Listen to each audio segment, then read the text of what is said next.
In a challenging real estate market, how do you get your business to grow? Well, believe it or not, there's actually 7 ways, and that's the point of today's video. I'm going to share with you what these 7 methods are of how you can grow your business in a challenging real estate market. Check it out. Hey everyone, Kevin Small with 2Q Lead Generation Strategies. If you're brand new, welcome. What we're all about is helping agents like you generate more leads, close more deals, have more transactions. That's what we do here. So feel free to subscribe, join us, comment. We'd love to interact with you, and we're glad you're here. Down in the description below, I'm going to put a link where you can download our full marketing strategy. This is the strategy that we recommend for all of our clients. It's what we help them incorporate to help them really succeed regardless of market conditions. So go check that out. It's a great resource. You'll enjoy it. Now, today's video, what we're talking about is how to grow your business regardless of any type of market condition. So recently, I was doing a little bit of research and just kind of pondering about the real estate market in general. If you watched my last video, I talked about how first time buyers are half of what they've been for the last 2 decades. And I know a lot of agents are doing fewer transactions than what they've done previously. However, it made me think of, do I know agents right now who are doing more transactions than they've done? And the answer is yes. So I wanted to share 7 different strategies of what they're doing that maybe you're not. And I also want to dovetail back in 2008. So if you think about back in 2008, that was when the real estate market had a serious correction. And I realize market conditions between then and now are different. But regardless of conditions of why the market was doing what it was doing, I'm going to ignore that for the purposes of today's video. And really, just what I want to talk about is regardless of market conditions, when things are challenging, how do you grow your business? And that's going to be the focal point of today. I'm going to share with you 7 strategies. So here's the first one. The first one is it's based on agents who maintained and increased their marketing investment during that time. So, a lot of times, the pattern and the trend that tends to happen is when there's a challenging market correction, there's not as many transactions as there normally would be. The pattern for most real estate agents is it's a time where they hold back and pull back on their marketing budget and the things that they would normally do. And so while a lot of agents are cutting their budgets, most of the successful agents view it as an opportunity to double down on their marketing. So this is kind of a pattern that you're going to see over and over again, is that if you want to succeed where many others are failing, it's really as simple as doing something different than what the masses do. So if the masses are using this as a time to pull back on spending, it's actually a time for you to double down, and you can increase the market share and have more and more transactions as changes are taking place in the market. So that's the first one, is that they maintained their marketing spend. You've heard me say this before. You're going to hear me say it a million times. Top producers are who they are, not because they're better agents. It's because marketing is the part of the business where they shine. Top producers are top marketers, and that's the lesson that you want to take. So, principle number 2 for increasing transactions during a challenging market is you've got to view that what's going on during this time is there's a market consolidation. So generally, what happens is it's kind of just patterns and ebbs and flows. So what tends to happen is when the real estate market is really good and there's lots of listings, lots of buyers, and interest rates are favorable, what happens is a lot of people look at that and they say, well, uh, being licensed as a real estate agent is an easy way to make, take advantage of that trend and make a lot of money. So during those times, as the market's running up, you tend to see an increase in the number of licensees in the industry. And what tends to happen is as the transactions come back down, as the conditions are not as favorable, there tends to be a decrease in people getting out of the business. So what ends up happening is there's a consolidation that takes place in the industry. So back in 2008, 2009, I was doing some research and I've got it here in front of me. There was roughly about 1 million agents who left the industry during that time across the country. And so what ended up happening was, yes, there were fewer transactions, but the pool of agents who were conducting that business, it was much smaller. And so agents were capturing market share just by holding on and staying active. So as more and more of your competitors disappear, the opportunity is greater for you. So the first lesson is increase your marketing. The second lesson is be patient, stick around, right? There's a consolidation that tends to take place. The third one is that I know a lot of people who thrived by shifting to a different segment of the market. So, one of the beauties of our industry in real estate is that because life circumstances often dictate people selling or buying, there's always buying and selling going on. And a lot of it is around life. So, death, divorce, foreclosure, job transfer, job relocation, you name it. There's all kinds of situations that require people to buy and sell. And those things happen regardless of what's going on in the marketplace. And so I know a lot of agents, again, going back to 2008, 2009, where they thrived and had a growing business during that time because they shifted. One of the biggest mindsets in the real estate industry is to work with sellers, right? So many people are always telling you, go after listings, go after listings, go after listings. And I realize that's the mindset, but think about what happens when market conditions correct, right? So when the conditions correct, and right now we're starting to see more inventory hit the market than here where I'm at in Utah, we've got more inventory on the market than we've had in decades, to be honest. Um, in fact, a couple of years ago, just to put some numbers to this, when my wife and I 4 years ago bought the home that we're in right now, um, at that time, that was 2021. It was kind of the peak of the market.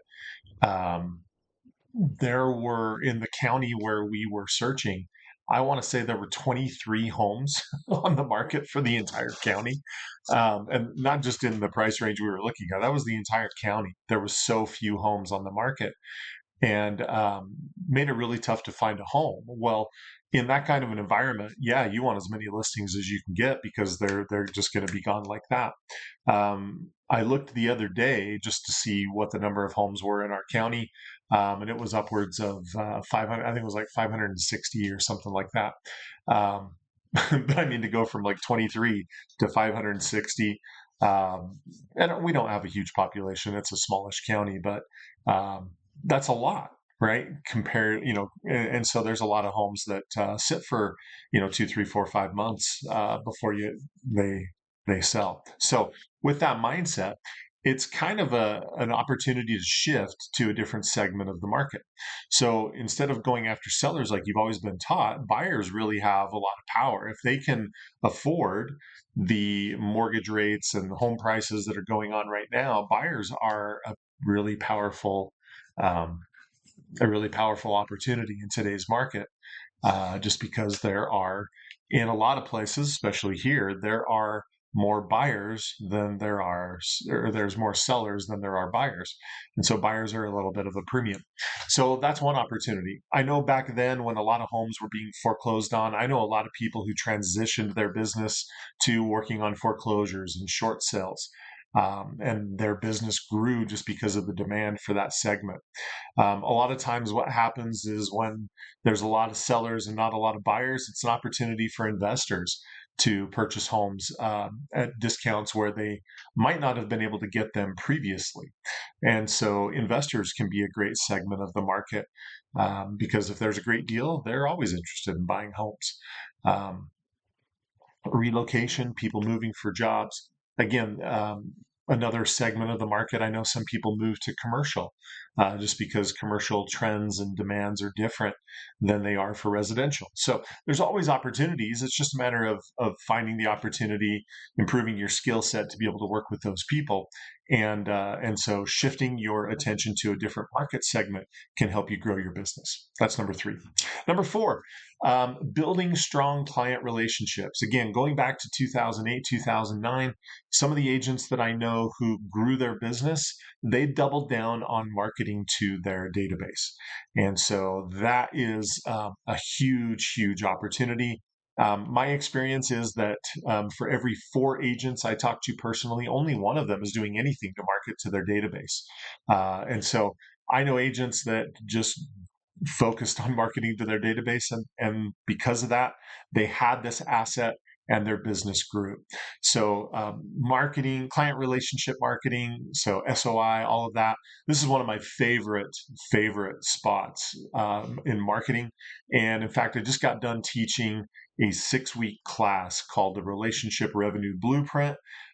Recorded all of those sessions about how you can become a master of client marketing. And I know agents who do that, and they'll double their business in 12 months, triple. Some of them even tripled their business. So if you're interested, I'll put a link to it down below. If you want to go check out that course, you can get access to those recordings, and it's a really reasonable price for that course, especially for the process that you're going to learn and how that's going to help you grow your business. But double down on your database. That is another way. If you've got this massive database and you're not using it, it is a massive golden asset that you can use to grow your business regardless of market conditions. So anyway, that is number 4, build strong client relationships. Number 5 is to diversify your offerings. So a lot of times agents just get so focused on buying and selling, they just get in this mindset that that's all that exists, and they just forget other opportunities such as, investing, property management, um, commercial we've talked about. There's just other opportunities as a licensed professional in real estate, different ways that you can diversify what you do and still earn great income, and again, grow your business just by doing something different. Number 6, the agents that I see who grow their business during this time, it's all about the way they position themselves. So yeah, it comes back to marketing, but it's how they position themselves as experts in the area. So this is where the content that you're using for marketing makes a massive difference. Again, I'm a huge fan of video, just because with video, it's really the most powerful way to convey your knowledge, expertise, your experience level, the results that you can help people get. Video is a powerful tool. And so I would highly recommend that. For establishing yourself as a market expert, and those opportunities will create new opportunities, or those videos will create new opportunities for you as a real estate agent. So that is number 6, position yourself as a market expert. And then lastly, number 7 is embracing technology early. So again, going back 2008, 2009, there was a lot of change happening in technology as far as advances in social media, video becoming more prominent. There just was a lot going on, and the agents who really jumped on and took advantage of those trends by adopting that technology early, a lot of them saw a good growth in their business. Well, we're really in the same position now as AI is becoming more and more popular, that it can be a massive opportunity for you to embrace something new that your competition isn't, and just have a significant advantage over your competitors because of it as a result. So hopefully those 7 ideas are helpful for you. But again, the key concepts you want to take from this is marketing. Again, top producers are top marketers. That's always going to be true no matter what market conditions are. Consider different options. Position yourself as an expert. Market to your database. A lot of times, if you can just do those things, your business is going to grow dramatically. And so it's not necessarily about doing more cold calling or buying more leads. It's really just about doing the things that really make a difference, especially as market conditions change. So I hope that video was helpful. If so, grateful for that. But yeah, take a split second, hit that thumbs up button down below. It's just a signal to YouTube you appreciate the content we put out there, and that helps us tremendously. So if we helped you, help us. That's awesome. We appreciate that so much. Also, if you're interested, like I said, I'm going to put a link to that Relationship Revenue Blueprint course. I'll put that down below if you want to go check that out. People have had great results from that process that we teach with client marketing. So go check that out.